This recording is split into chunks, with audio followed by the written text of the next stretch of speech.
Hi guys, how's it going?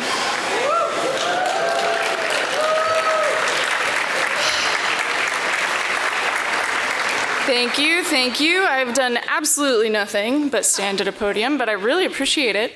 My name's Lyric. I'm the events manager for the American Cinematheque. Is this anyone's first ever show at the Cinematheque? Oh my goodness.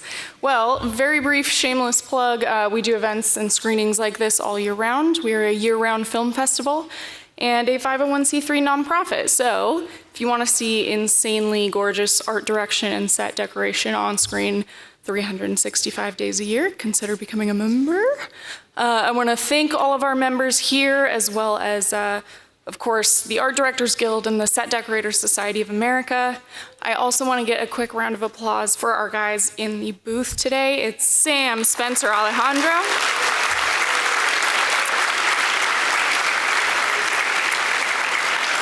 And lastly, this event is also being live streamed, so I would suggest that you be on your best behavior, which means no cell phones, no talking to your neighbors, and most importantly, look like you're having a really good time, because you should be. So to kick things off, I would love to bring up the president of the Art Directors Guild, Mr. Nelson Coates.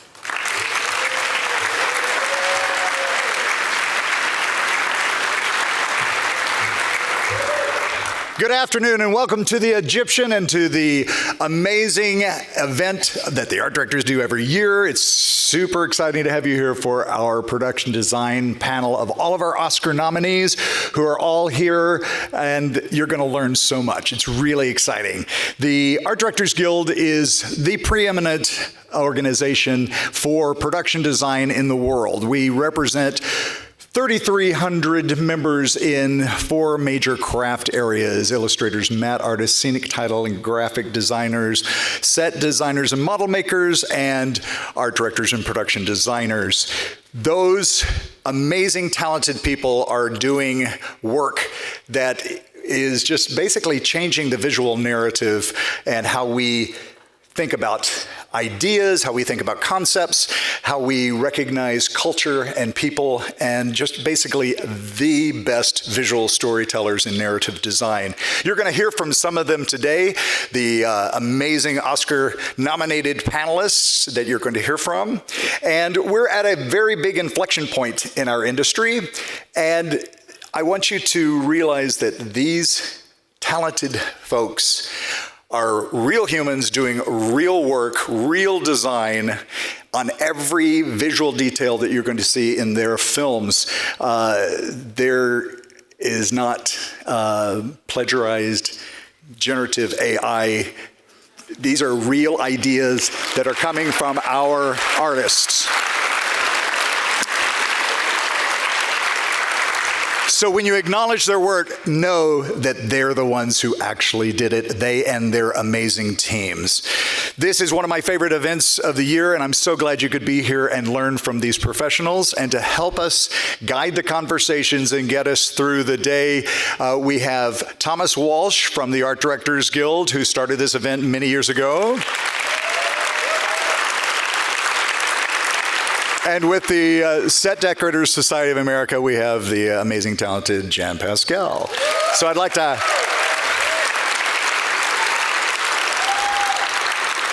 They've been working very hard putting this together, as they have for several years. And so sit back, relax, and think of questions that you want to have answered today, because there'll be that opportunity later for you to ask questions of our amazing Oscar nominees. Let's get it started. Tom and Jan, here we go.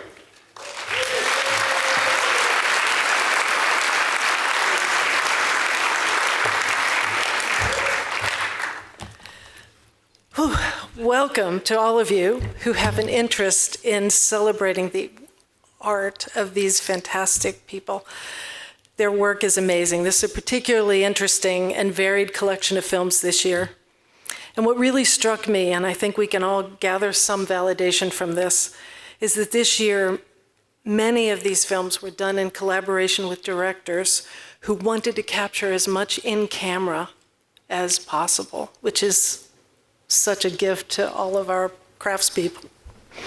So from creating a full-scale Barbie land to recreating battle scenes in Napoleon, to building bombs, to honoring Native peoples, and creating imaginative and a fantastical world. We'll endeavor to expose as best we can in a few minutes that we have the imagery that landed them here at this year's Academy Awards.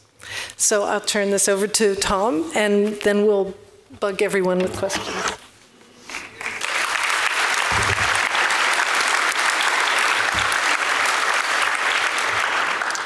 Good afternoon and welcome to you all. For the next 6 minutes, I will be Professor Walsh, and Jan has a hook to pull me off the stage, so don't get too concerned.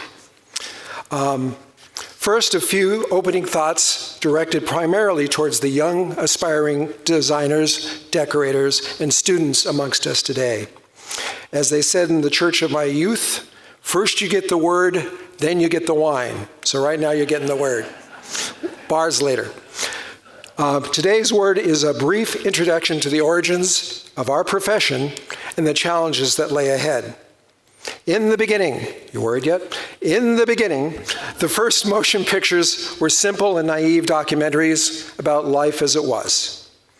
Once the manufacture of motion picture cameras and film was industrialized, the need for written scenarios and constructed environments like we do quickly evolved. Georges Méliès was the first genuine auteur of the French cinema, a gentleman possessing many talents. He was a magician, artist, actor, inventor, writer, and producer. His approach to cinematic storytelling displayed and advanced the visual potential of this medium that we practice still.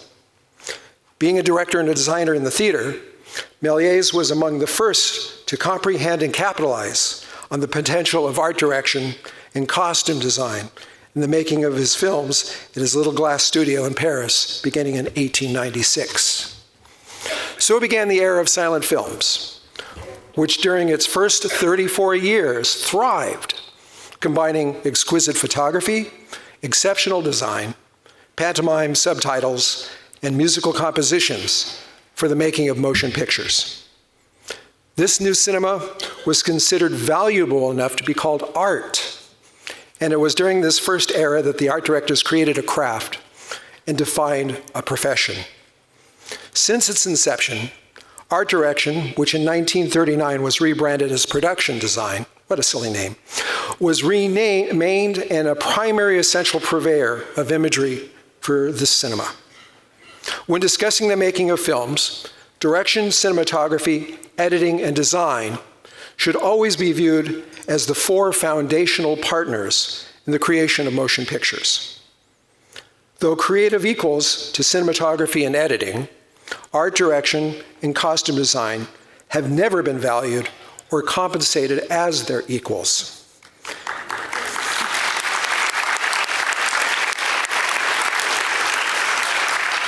And sadly, this remains a historic inequity which is yet to be rectified.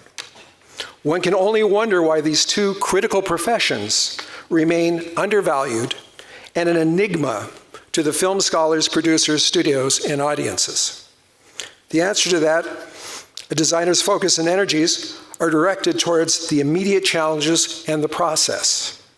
Researching, creating, planning, defining persona, elevating emotion, and the many details required by their stories. These priorities leave them with little time for personal reflection or opportunities to be better communicators about what we do and why we do it. The shooting company works in the present moment, while designers and decorators have always occupied a workspace that consists of simultaneously building, prepping, shooting, wrapping. Today we still work this way, but on shorter schedules, longer hours, on distant locations, and much tighter budgets. At the end of a production, designers and decorators are more likely to be exhausted than exhilarated. For designers in particular, this creates a vacuum within which post-production and visual effects producers complete or reimagine our efforts without our participation. This is especially concerning as we see this increase in the use of digital volumes, utilizing digital libraries as scene docs for their sets and background performers. The in-camera worlds that we create still elicit the best performances. But whether these new worlds are tactile or digital, their conception and realization must remain the provenance of production and costume designers. Otherwise, we will see our roles further diminished to that of being researchers and midwives, providing concepts in post-production we'll realize without our consultation or supervision. Our names are not on the clapperboard, so greater recognition for our efforts remains elusive. If we are to attain creative recognition and financial parity, then we must finally become the champions and more masterful communicators of our history, our contributions, and our future potential and worth. No successful motion picture has ever been made by accident. They are designed to be exceptional. And it is our efforts that elevates the performance, that the camera captures, and the audience experiences. This year's 5 nominated pictures for production design are all the result of masterful imagery. The creative concepts, excellent solutions, and the adept execution by their designers and their collaborators contributed immensely to the critical success of these pictures, generating record attendance and sizable profits for the producers in the studios. Today, we celebrate what we do best and how it should be done. Our panel is being streamed around the world, and it has become a significant platform from which we may honor and elevate the art and craft of production design and set decoration for motion pictures. The Egyptian Theater has been our home for celebrating our professions for the past 18 years, and we are thrilled to bring our panel back to where it belongs. And most importantly, to share this day of recognition with our closest creative colleagues, the costume designers who are here this morning. Today's panelists have been recognized by their Academy peers for their achievements. They are ambassadors for our profession, who now share a unique privilege to represent and honor literally thousands of craft workers, co-workers, collaborators working around the world. Join us now in welcoming these exceptional artists. For Barbie, oops, It's just on. sorry. For Barbie, we have Sarah Greenwood, production designer, Katie Spencer, set decorator. Please join us.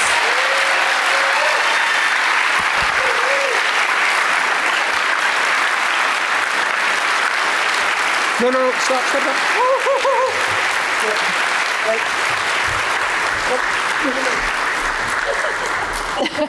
Sorry.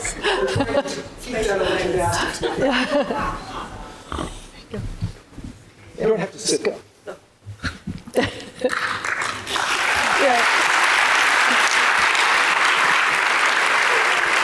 For Killers of the Flower Moon, Jack Fisk and Adam Willis.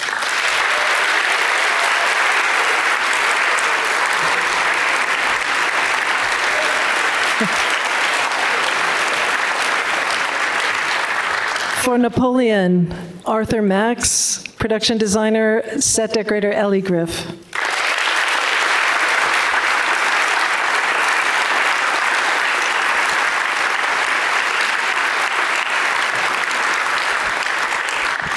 For Oppenheimer, Ruth D. Young and Claire Kaufman.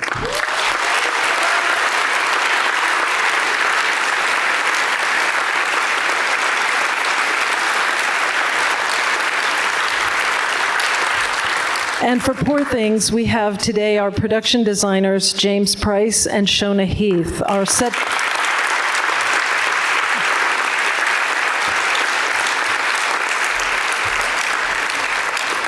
decorator, Zhuzha Mihal, could not be with us today. Ladies and gentlemen, it is our great privilege to present to you the 96th Annual Academy Award nominated artists for production design.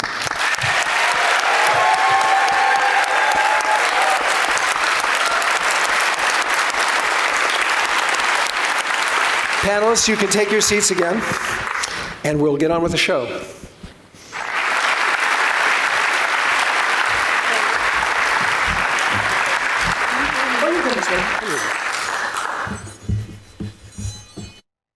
How would Barbie do it? Fly. What are the rules? Okay, go, Mr. Walsh. Oh, yeah, it's me. Okay. You guys have been through this before.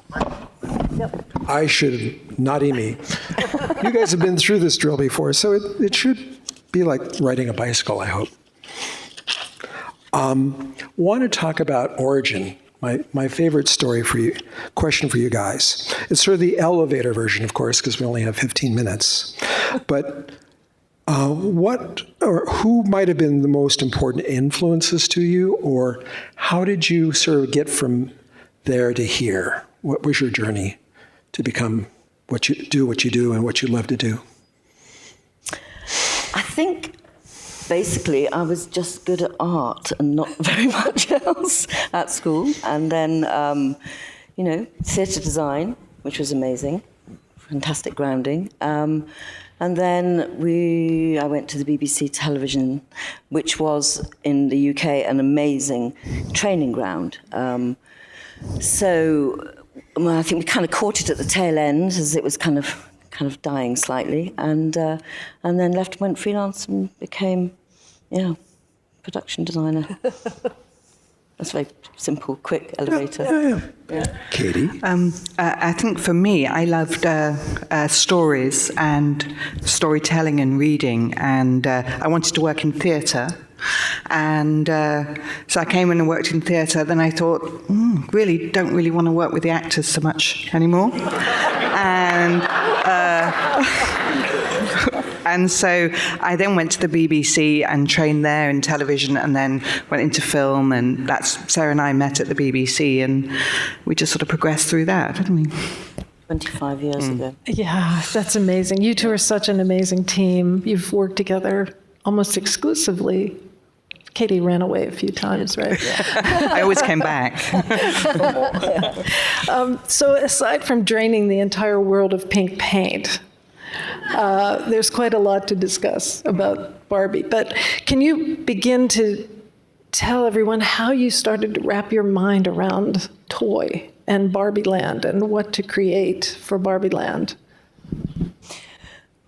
Well, we were lucky enough to start off with an amazing script. So that was Greta's, Barbie. And it was the most phenomenal kind of journey. And, it was just disentangling that, I think, is the best way to describe it. Because, like we said before, it seems apparently very simple. Once you know what you're doing, and then you do it, and it's up there. But the actual kind of parameters that we had to give it, what is it? What is toy? What is doll? What is, so many questions. So we had 9 months of conversations with Greta, which was just absolutely heavenly. That was amazing. So, yeah, she's such a great. It was kind of unpaid, though, wasn't it? Yes, it was unpaid. Going back to Tom's what Tom was saying. I know about that. But I mean, she is just a phenomenon. Inside her brain is incredible. But and it was quite a departure for you and I, doing Barbie from what we normally do. But the process was the same as it normally is, which is research, art, going to art, finding sort of inspiration in things. Watching a lot of films. Watching a lot of films. of film references in there. So, it was an amazing process, and and it's great because Greta didn't have all the answers. She'd written this incredible script, but she didn't have the answers. And what she had this was just brilliant. She would have this incredible. You ask her something, and if she didn't have the answer, she'd start acting and telling a story. And so we spent most of our time on these Zooms just having an absolute laugh with Greta, and you kind of just got to know, it was a discussion finding out, and that was brilliant. That was amazing. Yeah. And then incorporating your theatrical background, because you used every trick in the book.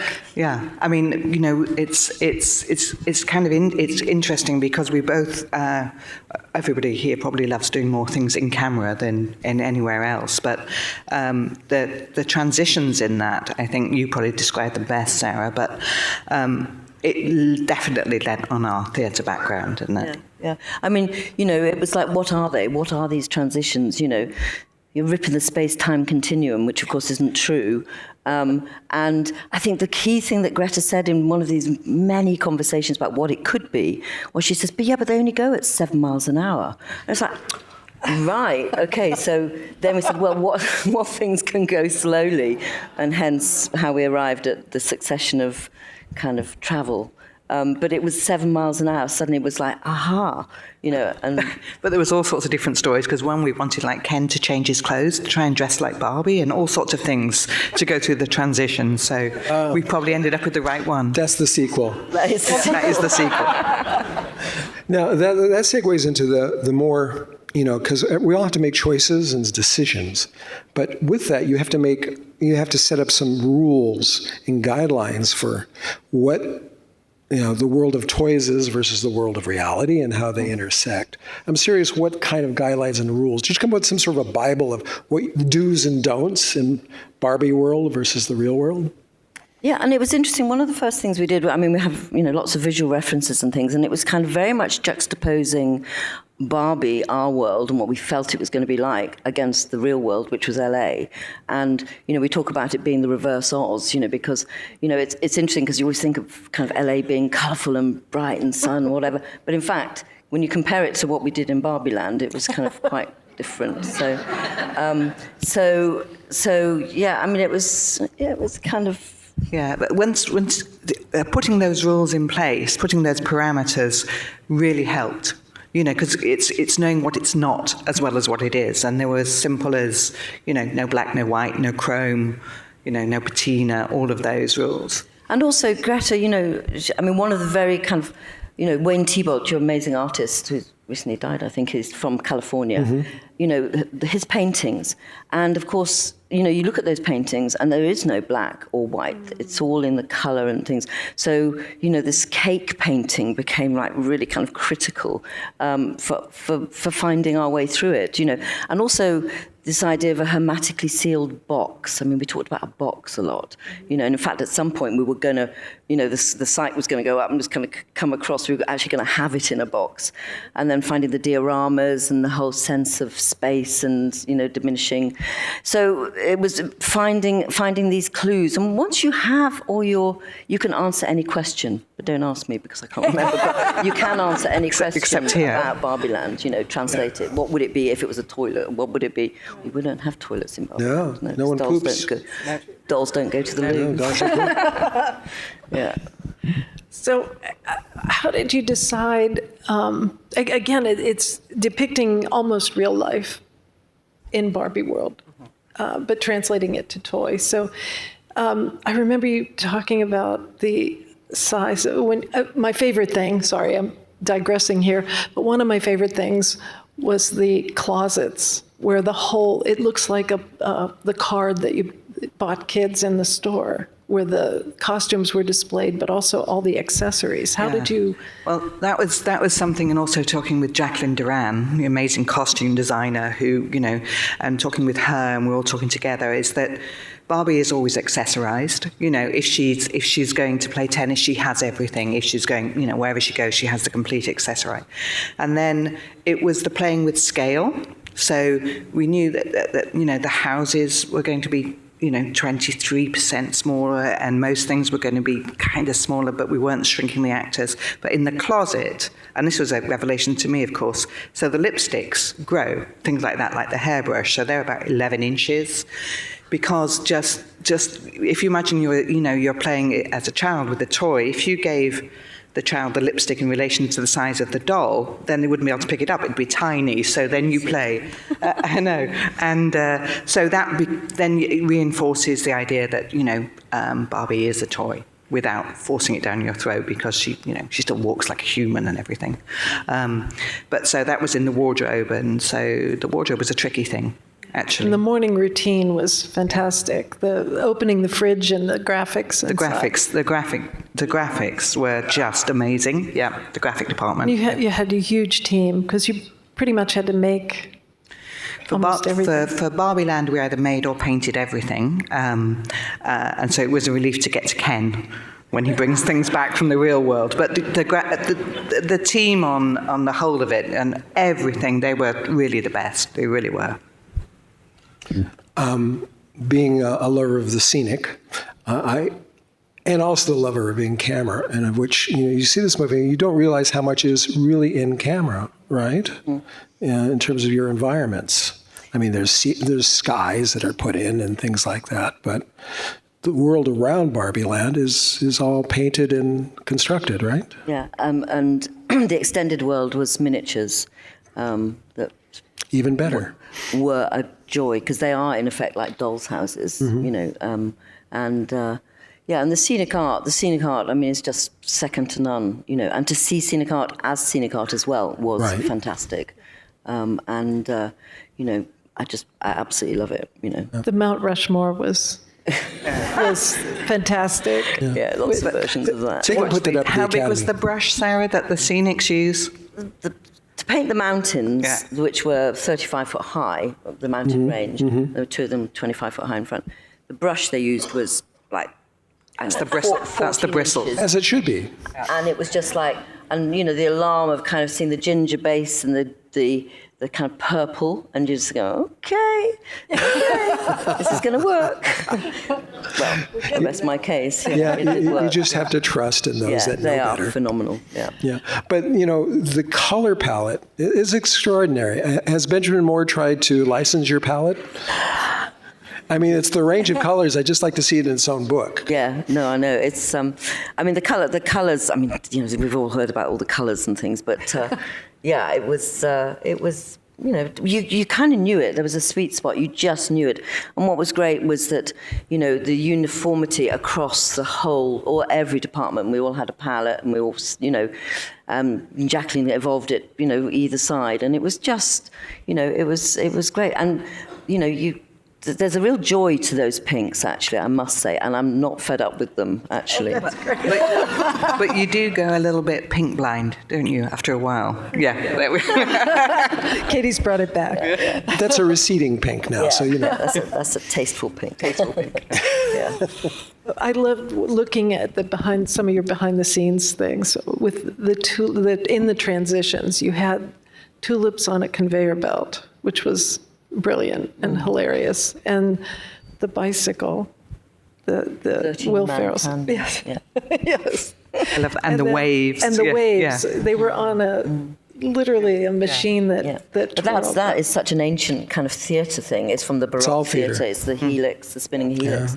And, how many times have you wanted to do that and you actually got to do it, That's pretty exciting. Yeah. That's pretty exciting. But it was really interesting because, like with the miniatures, the miniature stage was amazing. And we used to, if people wanted reassurance, like you'd find Greta in there, and then Margot was forever in there, just going and that sense of play came back, didn't it? Yeah, absolutely. That's hilarious. This is a spoiler because this is a question I'm going to ask everyone, but I'll ask you guys first. What was your scariest call sheet? Oh, I can answer that. Good. I tell you what it was, because quite often you shoot out of sequence, and actors' availability. So we kept on having to go from Barbie Land to Kendom, back to Barbie Land to Kendom, back to Barbie Land. And so that was like, oh, God, Barbie. Yeah. Don't ever buy a mini fridge. Yeah. Yeah, that's true. Yeah. Oh, that sounds That was scary for horrifying. me. Yeah. I think the whole thing was scary for you, so. Yeah, but day one. That's what. And so, opposite of that, what was the most fun?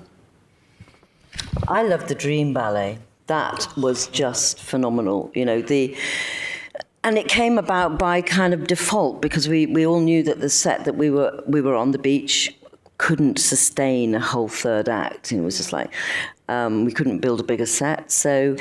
And because when we were in prep, we were looking at all these amazing movies. Singing in the Rain was one, and then Grease. So it's like you do a mashup between the two, and so we kind of begged a stage. We painted it and built the set in a week, and they shot it in a day. Oh wow! So that whole dance sequence, and so sitting in there watching them dance was just heaven. I mean, in every way, it was just heaven. So yeah.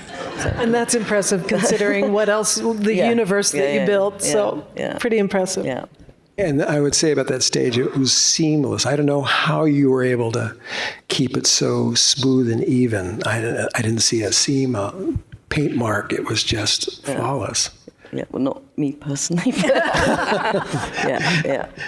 Yeah, the old days they used to use asphalt at MGM. They would asphalt the stage and then paint it, like in American in Paris. It's quite a technique. Wow, that's amazing. Yeah, but you guys bless us every time you come, so I can't thank Pleasure. you enough. Thank you so much. Thank you so Always much. a treat. Thank you. Thank you. Thank you. Bye-bye.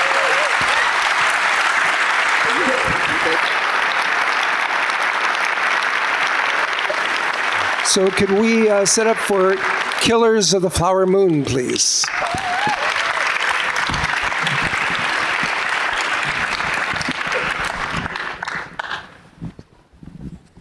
It's good to have long legs. You can just attack that stage. I wanted to say if this film looked very similar to Barbie, it was because we had the same cinematographer. They could have Rodrigo saved Prieto. so much money if they just would have, I love doing comedies.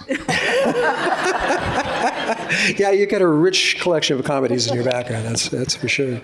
The same sort of origin story, just influences and how you got from there to here. I started because I got a job working on a movie set, a non-union movie set, and then I found out there was an art department, and I gravitated toward that, and that was 53 years ago. That was Corbin, right? Or was that Yes. Yeah. Adam? I was in film school, and I just had assumed I wanted to be like a director or a DP. And it was my last year, and a location manager came to my house, and there was like 7 other people living in this like huge mansion in Wilmington, North Carolina, and they wanted to shoot in our house as a location for the film, and we thought that was really cool, and we didn't even ask the landlord if we could do it, and basically said, if you let me and my roommate, who was also in film school, work on the film, you can shoot here. And they also gave us $500, and we split it between 8 people, and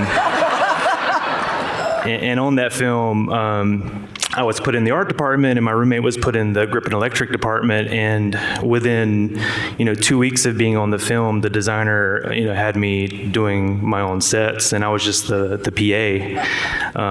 And I ended up working on like 3 films in a row right after that with the same designer, and also ended up meeting one of the set dressers on that film was Chad Keith, who is a production designer who I work with frequently, and just recently worked with him on The Bike Riders.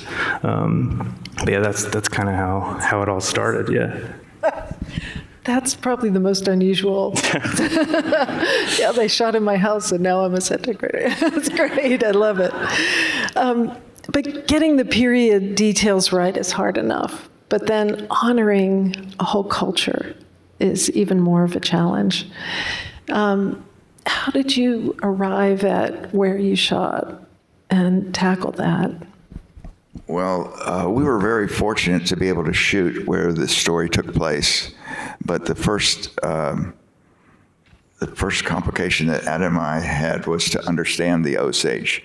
I don't claim that we really understand them completely, but we had to do some reverence. I mean, they were trusting basically a white production company to come and tell their story, and I'm sure they've been disappointed many times before in many ways, but they did like David Grant's book, and they loved Marty, and Marty loved them, and his assignment to us was to tell the story as truthfully as possible, and that started us on a lot of research and a lot of talking with Osage and visiting Osage homes and getting to know more about the people.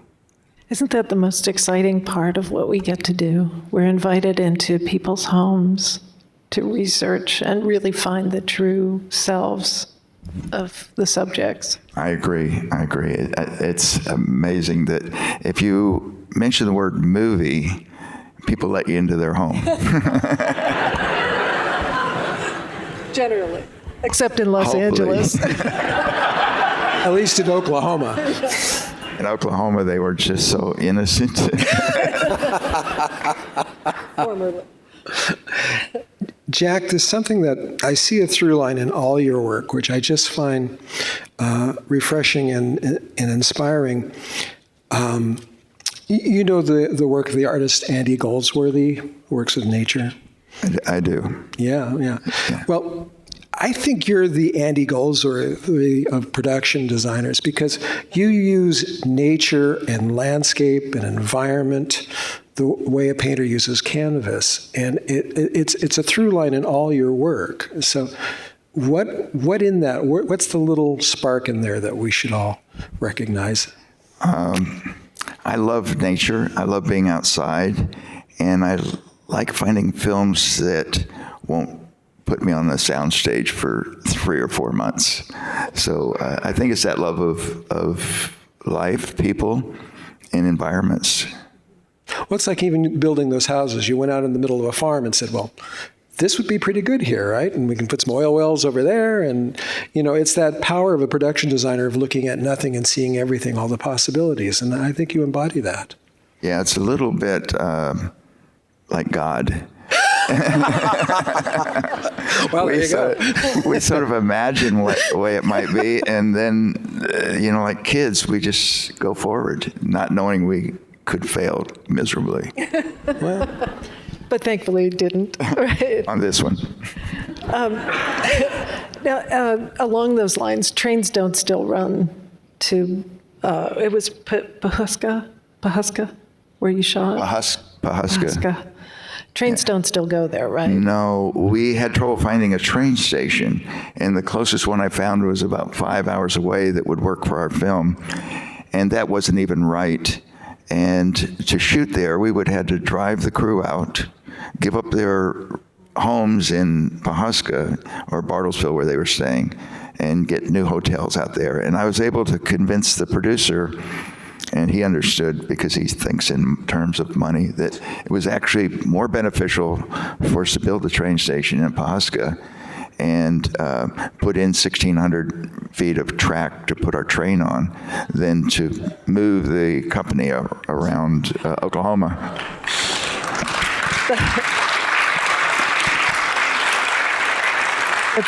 That's film logic, right?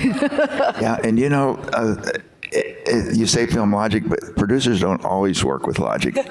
But we had a great producer in Daniel Lupe, and he understands, and he knows that if I say we really need something, that we really need it. He's a bit of a tough sell, though. I know Daniel. Right, Adam? I love Daniel. Hard budget meetings, but he was really on our side. And I think he let us do a lot of things on this film that other producers would just completely shut down immediately. So we were lucky to have him. Yeah. I know that's something that we share, which is a love for mentoring and bringing other people up through, and this is to both of you. And you're camping out a lot. You're a camper. You're not like going to the city to do your films. What do you look for, and how do you like to encourage younger souls to sort of learn, grow, and be part of what you're doing?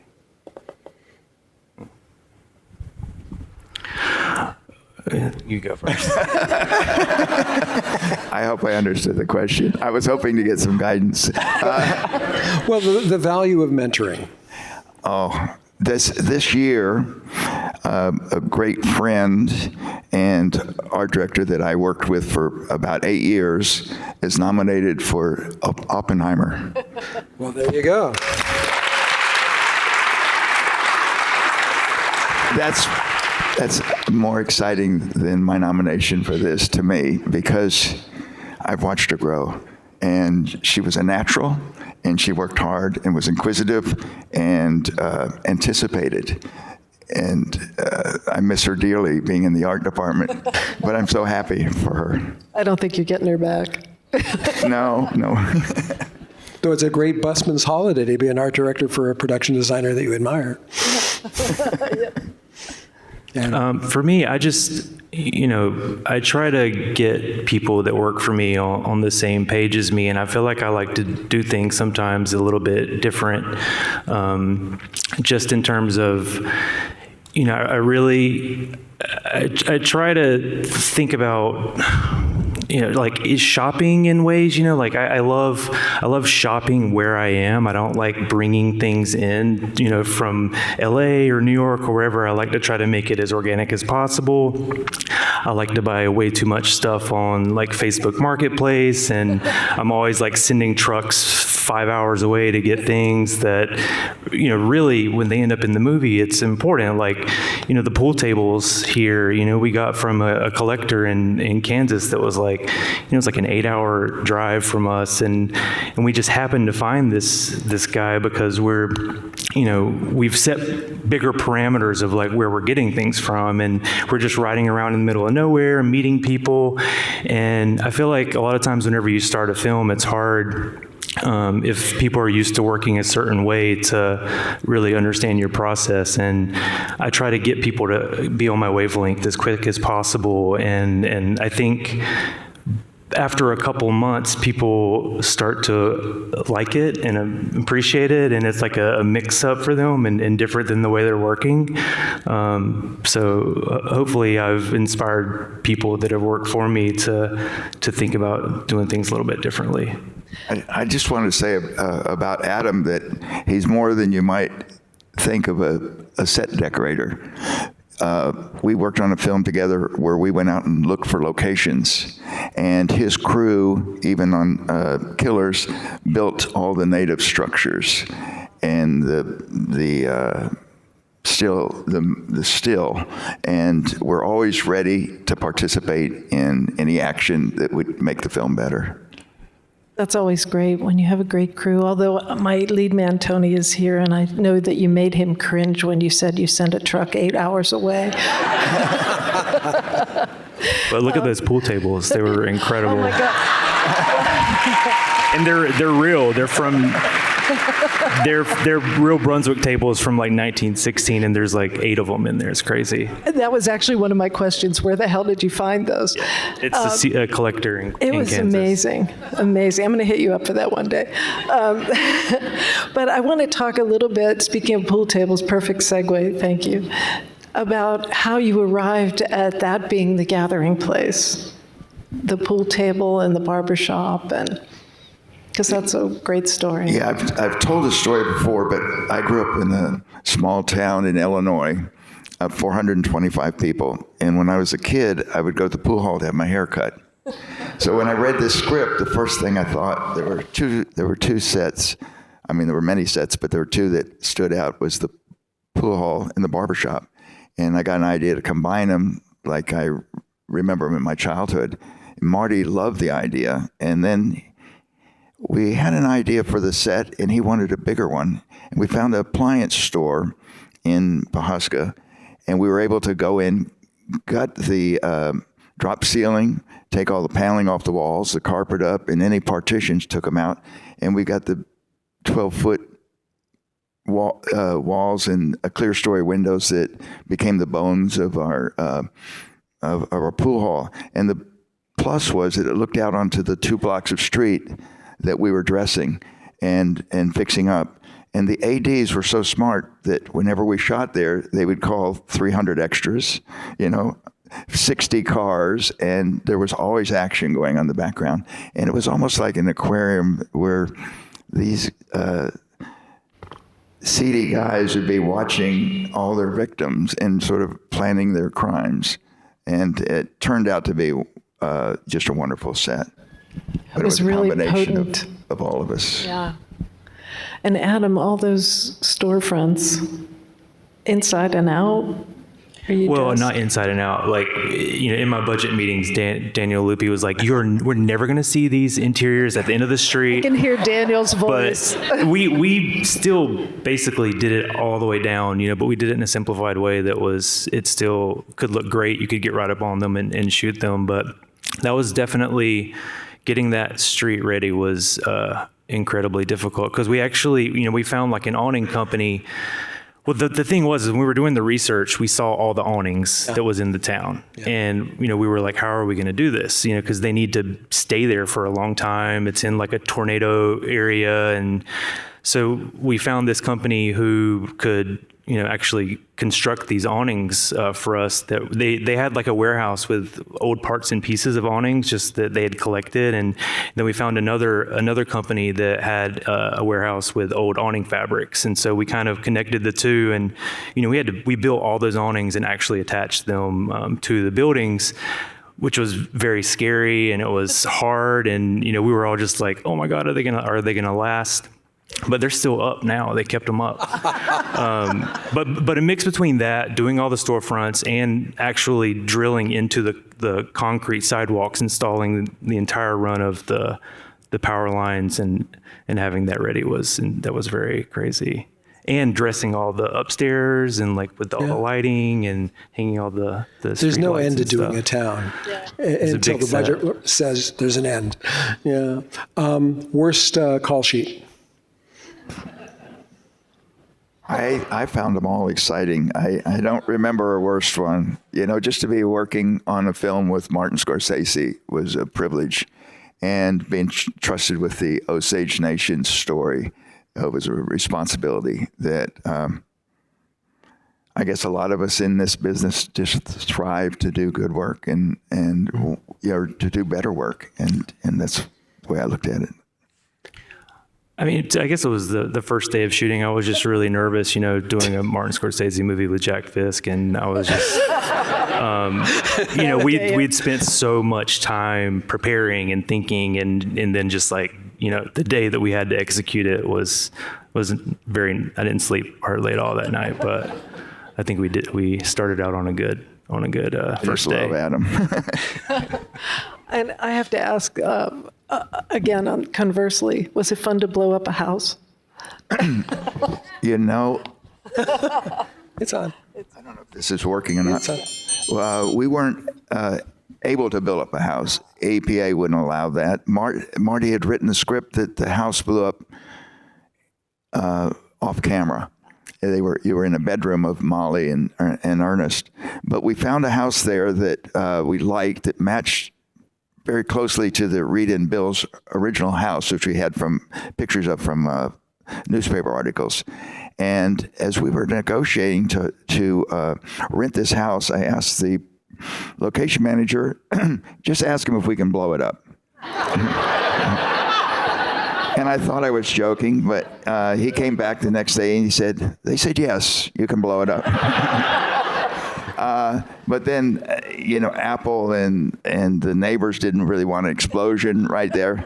So we brought in an excavator with one man and just started picking the house apart and scattered, saved what we could to make similar to a picture we saw of the explosion, but then had him run over a bunch of 2x4s and wood to make all the splinters that we then distributed out.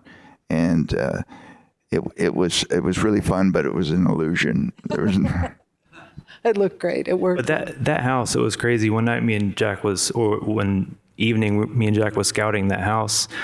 We were meeting the homeowner for the first time, and as we're in there scouting, she starts telling us her story of her family and her direct connection to what they had experienced and stuff. And the sun set, and we're still listening to her talk in the house. And then there's no lights on because there was no electricity in there. And so it was basically dark. And me and Jack were just like listening to her tell her story. And it was really emotional. And it was just many moments like that we were lucky enough to be around these people. And this is where we learned most of what we did in the film, was from these people's stories. It's the two sisters that owned that house. Their grandfather lived there, and he was married to a white woman, and she was his guardian, and she took all of his money, made his life miserable. And after he died, they were just wanted to see it disappear because they had bad memories of. Well, we need to disappear too, but we have no bad memories. Thank you, gentlemen.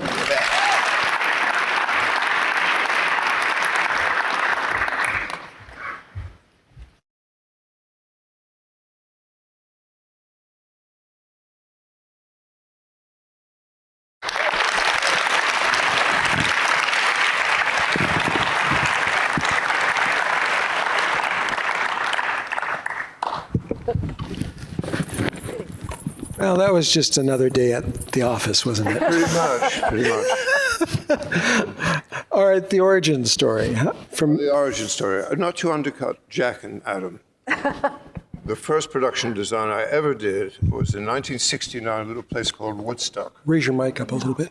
Yeah, I was carrying the drawings because my tutor at NYU was the theater design professor, but he was also a very accomplished theater designer and had designed the Woodstock Festival lighting and stage and sound systems. Wow. Raise your mic. A little closer. No, just hold it up closer. Yeah. Oh, sorry. There you go. Shall I start again? Back to the beginning. Right. I went to NYU, and I was a science major, but there was a little course called theater design. It was for my minor, and it was 2 electives. And Chris Langhart, who's, I think, in his 90s now, still teaching theater design, I think at Andover, last time I heard. And he designed the Woodstock Festival stage, lighting, and sound systems. I had graduated, and I needed a job for the summer, and he said, I've got a client. He gave me a roll of drawings and a train fare, and $100, which was a lot of money in those days. I could live for 3 months on that.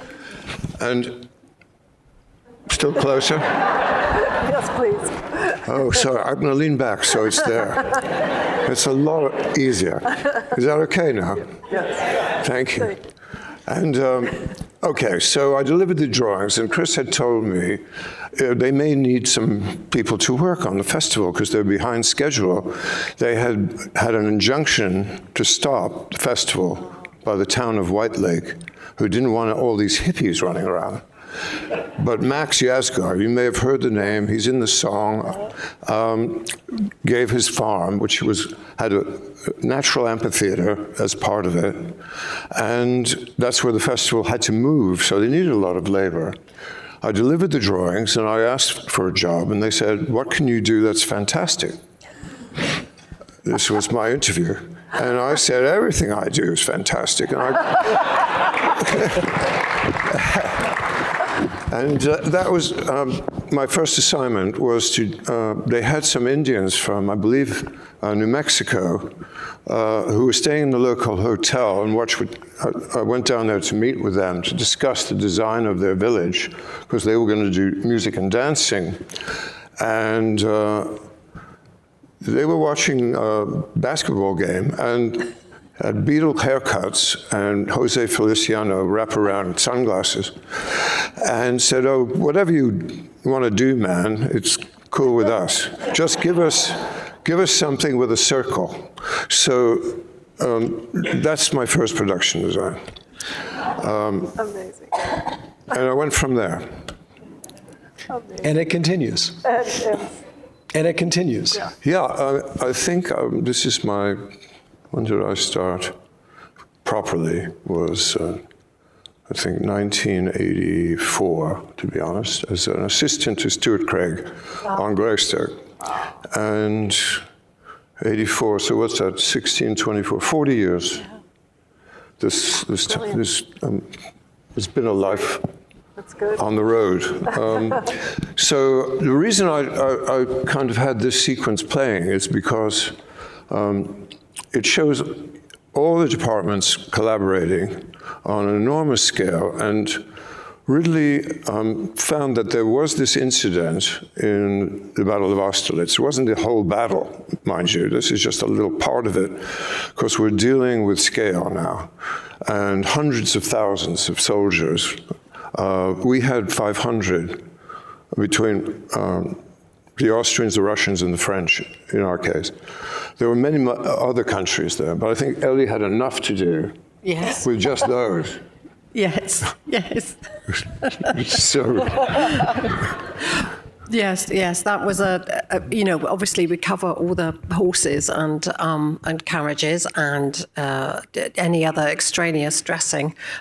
We have to keep an umbrella over all of that and are responsible for that too, as well as everything else that you would expect a decorator to do.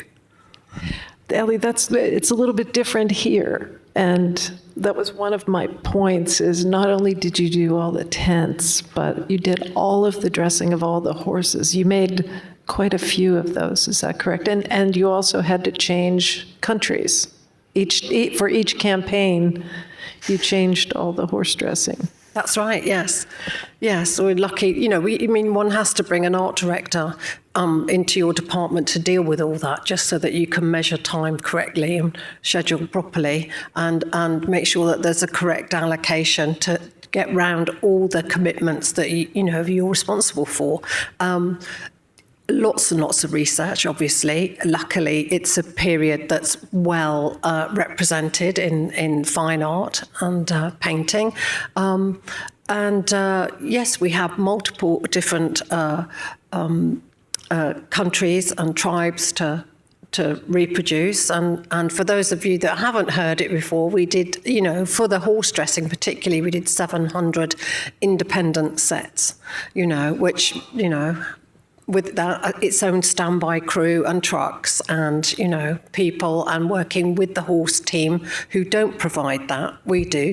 And then, all the extraneous webbing for war drums, foot soldiers, all that sort of stuff. Flags, how you carry a flag on a horse, making sure that, some things are rubber, some things are balsa, they break away so nobody gets hurt, or it's part of the action. That, again, all comes under our umbrella. So, and then you have to think about the set. In addition. But it's, obviously, I think I have the best job in the world. And one of the loveliest things is that we work in set decoration across borders.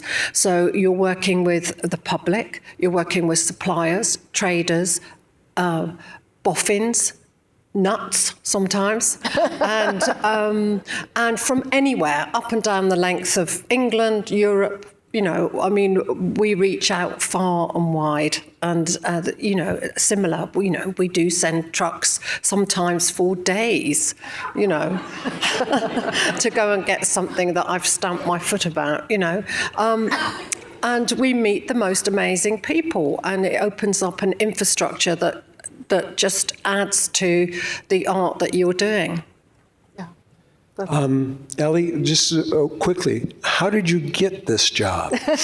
Oh, God. Well, my background, I was offered a scholarship in fine art and painting many, many years ago. And that's still a thread today in how I prepare and what I present. Then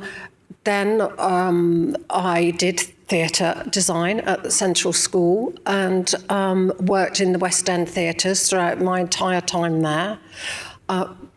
Left there, we all thought we were theatre designers and realised very quickly we weren't. So I went and did shorthand and typing. I couldn't read it back. I would lock myself in the ladies' toilets and go through all the vowels to try and work out what I'd written down and realise that maybe this wasn't for me. And but I ended up working, temping for entertainment companies in the West End. And I had to track them down with my awful shorthand to find out where all the porn clips were that they cut out of the films, because I was working for a company that sent the films to the oil rigs. So these films used to come back, with all the naughty bits missing, and I had to go and track them down. And then one day somebody rang me up and offered me a job as a runner on a film, and I didn't know what that was, and what's a run, And I said, well, I don't really know about theatre. I don't know anything about film or the art department. What's that? What's an art department? So I said, I'll go into production. The one and only time, last time. And so I did production for one film, and then I bumped into the lovely production designer. It was a film called Buster with Phil Collins, and he looked at my portfolio and said, my God, what are you doing in the office? And I worked with him for years. Taking shorthand. Yes, and I was very lucky. And my discipline came from a renowned production designer called Eileen Diss. Some people may have heard of her. Yes. I worked for her for about 6 years, and that it's a training and a half. I mean, like the theatre, as we know, those of us that have worked in the theatre, every drawer was dressed to support the artist. It was all about the artist and their performance. And that's basically, I think, where my grounding comes from. And it's a good discipline, I think. Yeah.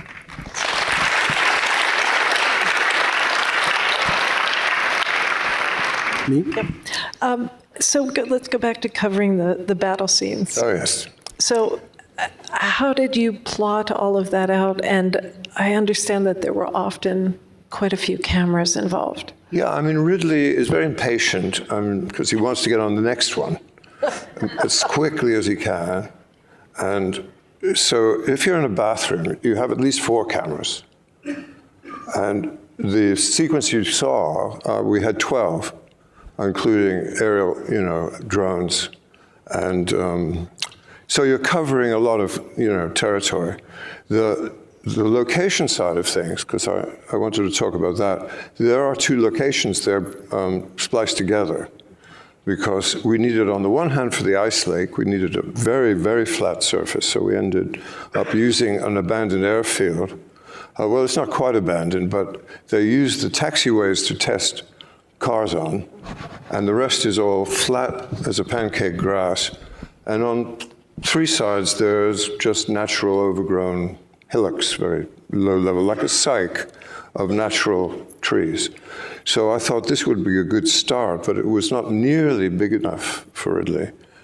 He had been in Austria for Rio, surprisingly doing an Ipana toothpaste commercial. And he had a bunch of Cossacks. One was a supermodel Cossack being chased by some gnarlier, uglier ones across this 5 miles of ice lake. And so that was the brief. And the other location we used was Bourne Wood, which is a hill forest that we used on Gladiator I for the Roman battle, and was not nearly big enough to have a 5-mile ice lake at the foot of it. So that's where the visual effects department came and helped us. Mm-hmm. But there was a lot of design work in the integration of those 2 in terms of scale and how do you graph them together. Plus, at the top of the hill, we did Napoleon's battle tent, which was an epic of yours. Yes. Thank you. And one of the epic tents. Ellie, you should talk about the tents, because it's... Yes. Oh, tents. If there's time, we'll move on to beds. If you're a wise old owl, the first thing you ask about anything to do with tentage is shrinkage. Has the fabric been pre-shrunk? Because if it hasn't, you're really in trouble, and your tents are all 2 or 3 feet up in the air. So, that's rule 1. We'd made a very, very baggy Napoleon's tent. And the first afternoon, I think Arthur came just to check on things. I mean, it was hanging, really hanging.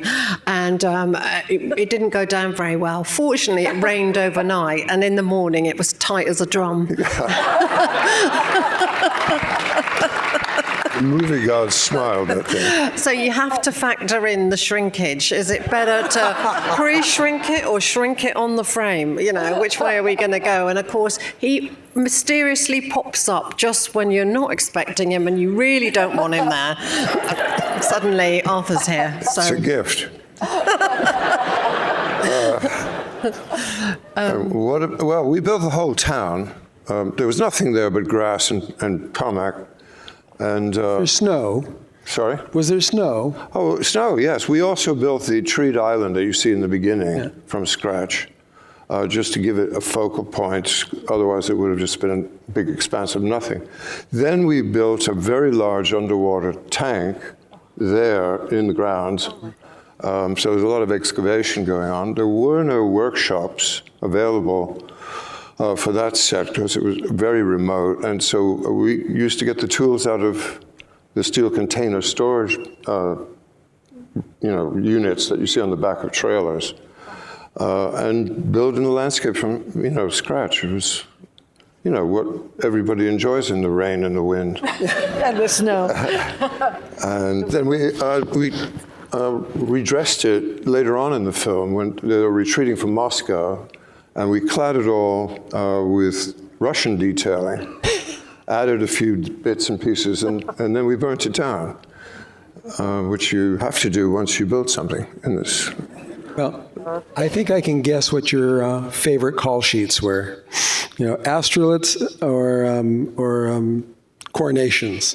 Well, I think the roughest day was the first day in Malta when we did the Battle of Toulon, full tilt with all the 500, all cannons blazing. First day. First day. We started it, and we shot that for a week. The whole film was made in 58 days, and that's not good enough for it because the last film we just finished was 49 days. Oh. And that was Gladiator 2. Just trying to beat the record. Beat the record every time.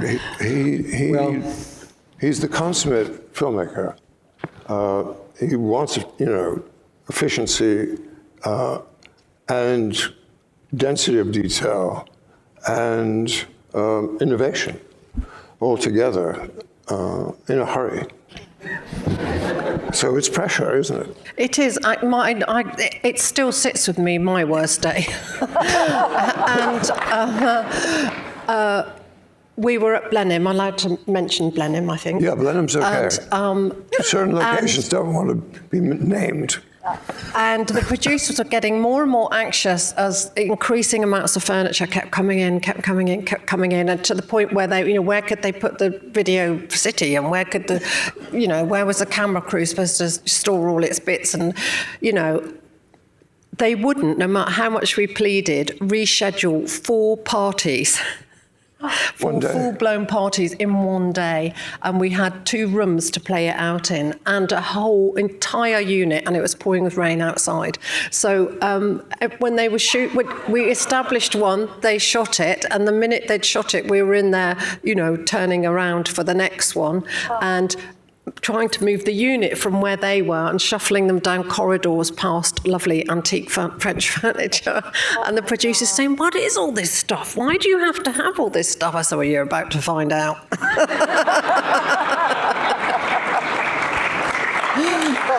Well, guys,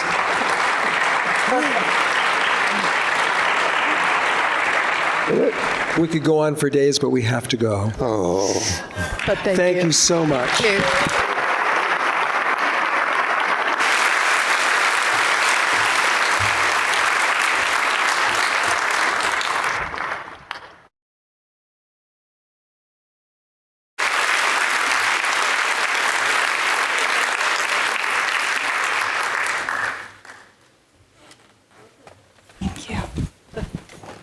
So at the end of all that, were you exhausted or exhilarated? Both. Origins. This is, as Jack mentioned, a very special year, a full circle moment. I met Jack 25 years ago and was dear friends with his daughter, Skylar. And I had studied fine arts and was heading off to graduate school, but had a long conversation one summer eve with Jack, and talking all about what he did in art direction. And film was nothing I had considered being interested in. I was interested in photography and painting and pursuing those as an artist. And long story short, he invited me to join him on There Will Be Blood. And that was the beginning of my story, and went on to work with Jack for 8 years. And here I am. That's great.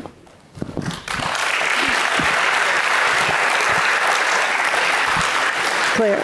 I came upon this accidentally as well. I came to stay in LA for the summer and desperately wanted a job on Melrose at a clothing store, which I got, and was staying with some friends in Laurel Canyon, and they were working on music videos at the time, and they needed someone to work one day, and they said, oh, hire Claire, she's creative. And And it was amazing run of music videos and commercials for about 10 years, and on to the next. That was a great learning ground. Yes. Right. So this one, you're working with Chris Nolan, which is daunting in itself, I'm sure. I'm sure he wanted the sets to be as real as possible. But you also have to tell the stories responsibly and financially responsibly. So how did you tackle? I mean, you had so much. You had Los Alamos, the bomb, the derrick, the labs. You spanned 3 or 4 decades. Five decades, sorry. And the cyclotron. So this is actually for both of you to, divvy up. But how did you even tackle all of that? It's just incredible. Well, we were lucky. Chris based the book on American Prometheus, and those 2 authors spent 25 years writing the book. So we had all of their research as soon as I started. And Chris actually wrote the script pretty quickly over a couple months. So and I hadn't spent a lot of time with the script prior to. I was on Nope with Hoyte van Hoytema, cinematographer, Oppenheimer as well. And it was about 2 weeks left of shooting, and Hoyte asked if he could share my cell phone with Chris and Emma. They were looking for a designer, and I said, absolutely. And at first I said, for what? But so I wrapped Nope on a Tuesday, and I was in Chris's office on a Wednesday. So thankfully, I think because I was on a massive film going into another massive film, the last thing I was thinking about was like, oh, it's Christopher Nolan. I was just like, what's my next task to deliver?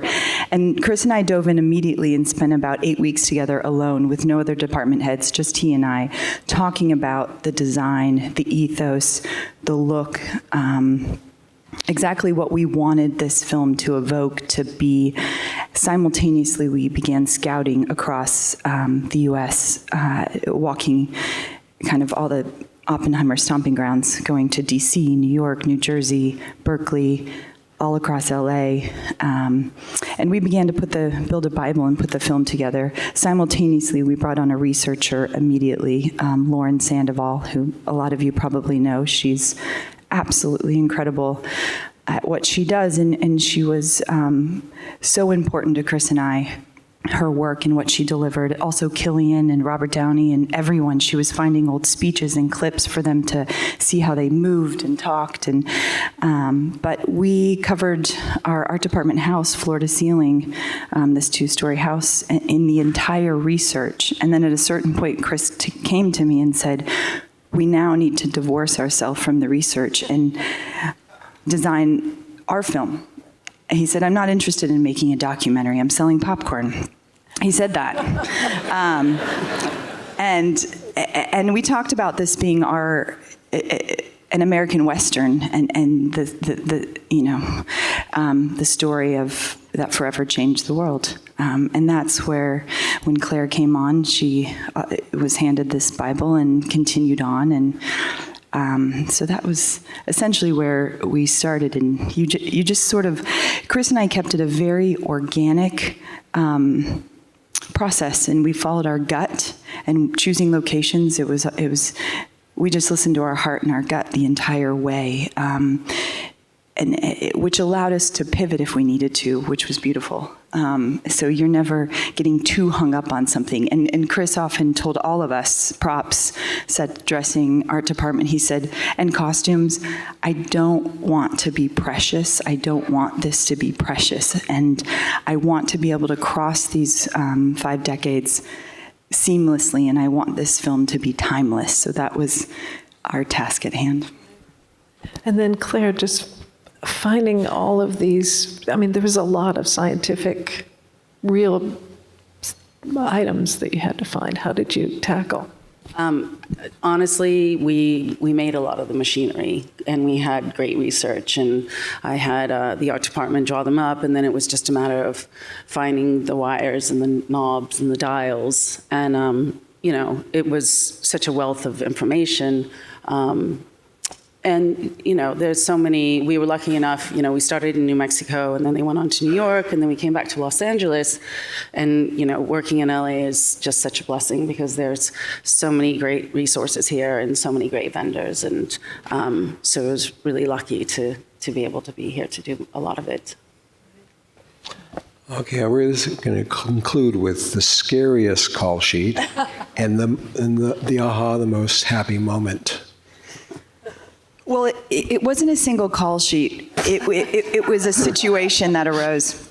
We had secured, early on when we were figuring out Los Alamos, when we were figuring out sort of what was important to Chris and I, we knew we wanted to build Los Alamos 360 in the real. We knew we wanted to build Trinity 360 full scale in the real, and budgetarily we were breaking it down. And I said, look, I really don't want to spend money on the Oval Office. Everyone knows what the Oval Office is. Can we find a location, or can we find somewhere so we're not, you know, pouring resources into the White House? And we found Oval Office in Yorba Linda. It's Nixon's presidential library. Scouted it, figured out how to do it, and come to find out, maybe 7 days before, so we had gone off to New Mexico, New York, New Jersey, finally come back to LA, and SetDeck was saying, I remember Claire was like, look, we're having issues getting into the Oval Office, we need to dress it, da da da, and then finally she's like, we're having issues, like, and I was like, I can't get in there. Called Justin, location manager, I was like, what's going on? And he's like, I think we have a problem. I was like, what kind of problem do we have? And then I get a call at 7 a.m. the next day on the way to set, and he's like, we don't have the Oval Office. And I'm like, I don't understand. So I said, meet me at set, and Tom Hayslip, our executive producer, and Chris and Emma, and first order, Chris wanted to get into this set. And we had scouted this house months ago, seen it, not really talked about it since. And I ran into an issue with the refrigerator being a fridge I couldn't remove because the homeowner wouldn't let me, so I was like, I'll just have to build a whole wall around it. Chris decided to move the scene from the living room into the kitchen, and he goes, why is this wall here? But I didn't have time to talk to him about the wall. I was kind of, and he's like, I can't have that behind Oppenheimer. That's just a wall. Like, what can we do to it? And I said, but I'm panicking about the White House. We don't have the White House, and we shoot it in 5 days. And I said to Chris and Emma, I said, I really need to talk. Well, I said to Emma, I said, I really need to talk to Chris. We have an emergency. And she's like, let's let him get the scene set up, etc. Claire and I put out this fire drill, streaming in a bunch of furniture. We build a bar. They're making martinis as they do. Put up a painting, and I'm like, Chris, I need to talk to you. He's like, so he steps outside, and I said, we lost the White House, and Emma said, yes, and I just booked the actor yesterday, had I known, and it's his day's set, and Chris just looked at me and said, well, you have to build it. And the 6 days, and I don't think that's humanly possible. I'm not being difficult, but I've never. It wasn't just the Oval Office. It was the lobby and the cabinet room and all of it. So I called Jonas Kirk, our construction coordinator. I said, guess what? We have to build the White House. I think we hired every carpenter in LA and beyond. We worked 4 crews, 24 hours a day. Everybody was on top of each other. Paint, electric, everything. I called special effects because we needed to create this very specific light in the cabinet room. And I said, and every metal worker in town was like, oh yeah, in 2 weeks you can get it, or in 4 weeks. And so Scott Fisher opened his metal shop. He started building anything metal that had to go in there. We pulled the Veep Oval Office out of storage. It was a hot mess. The molding was falling off. Put that thing together. And Chris didn't tell any of the actors there was any situation. He didn't need to, but it was funny because after they all saw the behind the scenes, Killian said to me, he goes, I wondered why the paint was wet and it smelled like paint. And Kenneth, and he goes, why don't you guys tell us you're going to? I'm like, what would that have, it doesn't matter. It's just part of, so, and that was like one of 4 things we shot that day, and just they walked in, shot for 2 hours, and left, and I was just like, A typical day at the office. That's the story of our lives. And did the curtains fit?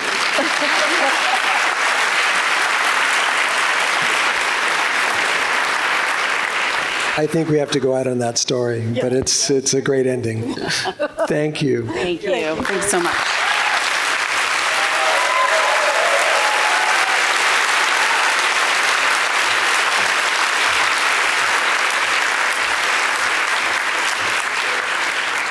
So what did you do on your weekends? A lot of jazz at the jazz club. A lot of drinking.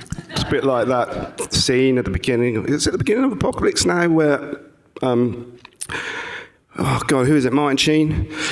It was his 30th birthday, got drunk and danced around in his pants in front of the mirror. That's what I used to do in the kitchen of a night to relieve the stress. Sorry, I asked.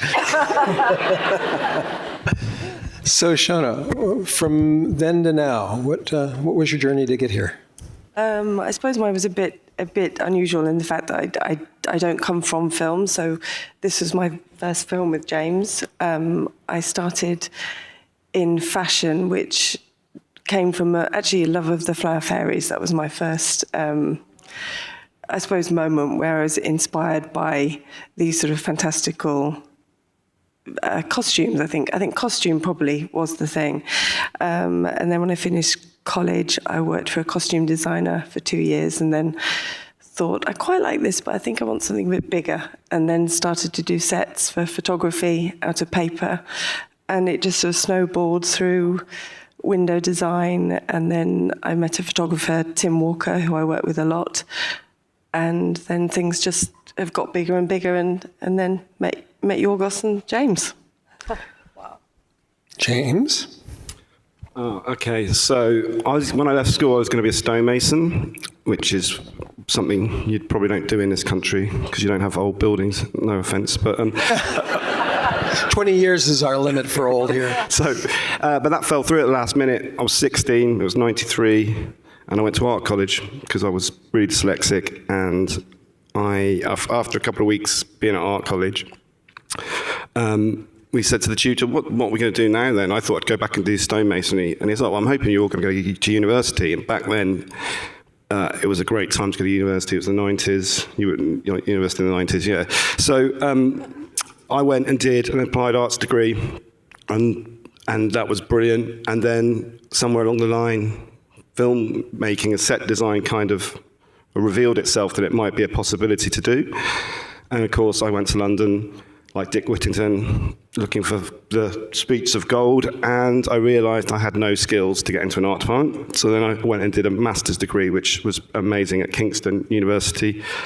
And doesn't exist anymore, unfortunately, but the film school does, and that was a great training ground. And when I got out of that, I was really hungry to get into the art department. Well, it still wasn't that easy. And eventually I rung up a designer who said, yeah, I'm looking for somebody in Wales, that's got to be locally based in Wales. Bearing in mind, I lived in London. Well, I grew up on the Welsh borders, so I was able to say, yeah, I got an uncle that lives in that town. Complete lie. And they were like, we'll come for 2 weeks. And she'd been at the BBC as well as Sarah and Katie, and so had a great training and trained me up. I was lucky enough to train me up, and I came clean in the end. I was squatting in my friends' girlfriends' student digs for the summer, and I didn't really have an uncle. That's incredible. But you two had never worked together before, nor had you worked with Zsuzsa, right? Our set decorator who couldn't be here today. I'm so glad that you brought this clip, because it really... We weren't. That was awful to watch, actually. It took most of our questions. So, but I do want to talk a little bit about the quilted scenes that Emma was talking about, because I was fascinated by those. I mean, at the opening credits, hopefully you've all seen this fabulous film, but the opening credits, it was all done over the quilted walls from Bella's room. Can you tell us how you were inspired by that? Well, the walls were really, they felt like a necessity from the script, really, that she would spend time in there, and she was sort of a danger to herself, really. It was like making a bumper for a cot for a child. And actually the inspiration for the designs were this gorgeous Victorian card game, which is called The Never-Ending Landscape, in which you can sort of shuffle the cards, but the landscape always meets up. The clouds align, the hillocks align, and each panel had a different sort of depiction of human sort of flights of fancy and endeavour, whether it's boats or ploughing or hot air balloons. And it really felt like her dreaming started on those panels. And actually the craftsmanship on that was incredible, because the first time they quilted it, they padded it with one layer, and it was kind of okay. And then the lady who was quilting it said, "But I've done one and I've stuffed it twice. What do you think?" And she literally just, I mean, there's tiny channels to stuff through, and it was so gorgeous that it was so fat and sort of extreme. And that was down to the craftsmanship in Hungary was extraordinary. Actually, they really went the extra mile every time, even without being asked.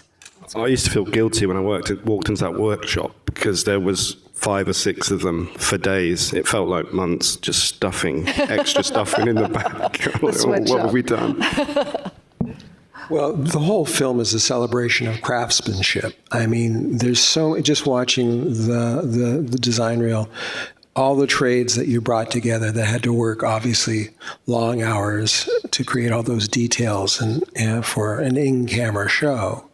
It's pretty extraordinary work. And just I'm imagining the scheduling and the logistics of hiring and bringing those people and getting them the work and keeping it into the loop, because I'm sure you had tons of time to do this all, you know. And a huge budget. And a huge budget.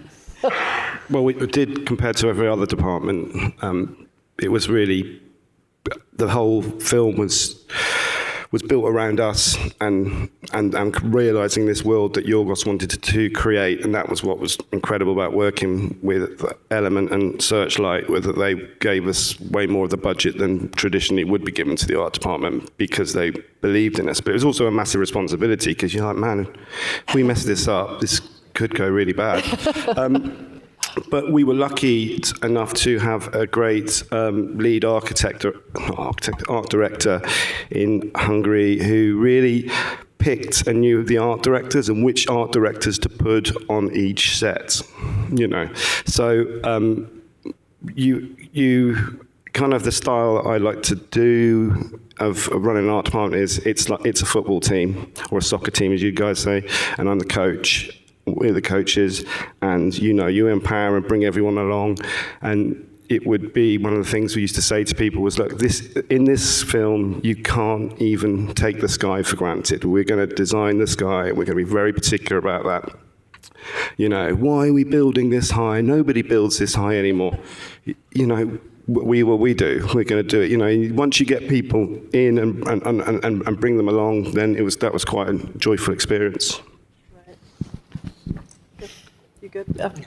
So the other thing is getting Zsuzsa on board with finding all these amazing details. I mean, did she have an amazing team as well? A huge, huge team? Yeah, Zsuzsa did. It was a bit like a mafia family, if you want. I imagine old school. She was the boss and surrounded by these amazing assistant art directors, so set decorators, and there were art directors working for them. There were rooms that were 3D printing stuff. There were people everywhere, and drapes people. There was a drapes room, wasn't there? There was. They were really great. The drapes, the soft furnishings. They're doing sort of heat pleating for the interiors of the carriages, and they were really, really great. And applique and dip dyeing curtains. You never saw them because it was black and white, but they were beautiful. And the other thing, actually, to Zsuzsa needs a lot of credit, is that the art department stole a lot of the money to actually physically build the sets. So when it came to, dressing it, there was a lot of taking stuff apart and remaking it, and the ingenuity. I'm surprised she did it, actually, because we did have a few set decorators say, no, that's not possible. But Zsuzsa was mad enough. Yeah, thankfully. It's just beautiful. I mean, all of it is incredible. So, worst call sheet and favorite moment? Right, I've got a confession to make. I actually don't read call sheets. go. Makes life easier. I probably shouldn't say that.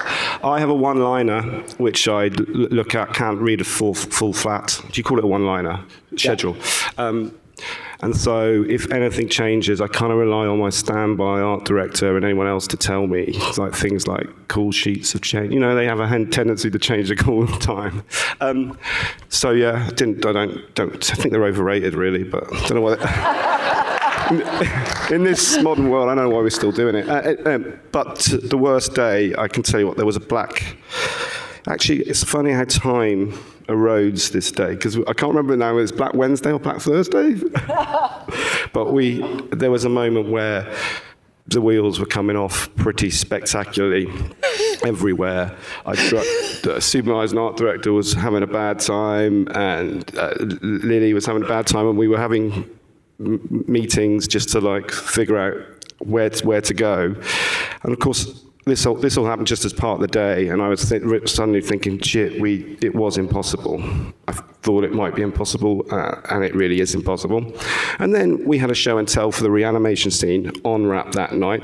We were going to shoot the reanimation scene the next day. Oh no, we were, because we'd already pushed it a week because certain things weren't ready. There was these Tesla towers that Yorgos and Robbie really keen, weren't they, to do it in camera, have to do it in camera. To do the show and tell, it was the worst moment of my professional life. Nothing worked, things weren't finished, and we were like, so they went off after show and tell, and we were trying to put it all together and figure it. So I sort of said, why don't you take the Tesla apart and rebuild it? But there was a bit of a communication problem, because I thought they were saying, oh yeah, it's not that big a deal. But it turned out it was a big deal. It had to be completely stripped. I mean, it's not like building the Oval Office into... Anyway, about midnight, I was like, I've got to go, because I'll be ruined the next day. And it won't be any good. We're not making good decisions now anyway, when you get tired. So I came back in the next morning early, and it was like that story, the fairy tale, where the little mice had come and, you know, and made everything, made all the clothes and all that stuff. And it worked. It worked. The Tesla thing worked better than it did before. Then the reanimation scenes, everything that was in the trailer was in the reanimation scene, and it was like amazing. It was like 1 minute we're absolutely in the... and then you pull it out of the bag, and that's everybody will have one of those stories, you know. Yeah. Shona?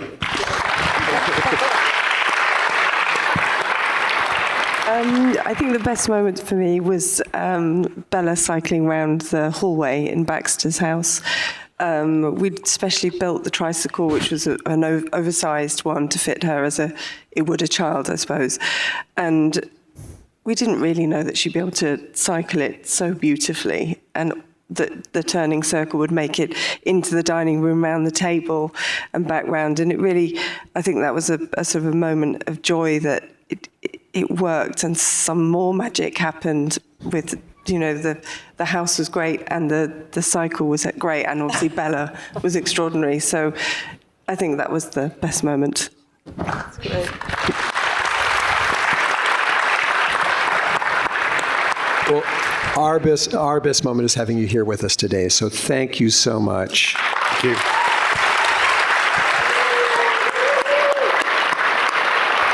If I could have all of the panelists up here and just stand in front of your seats, because we're going to actually have to do something slightly different today. Hello? There we are. Normally we would go into a very robust Q&A, which is one of our high points of the night, but everyone is over-programmed today, and we have to call it quits here. So I just want to express to all of you the joy and privilege it is to have you with us.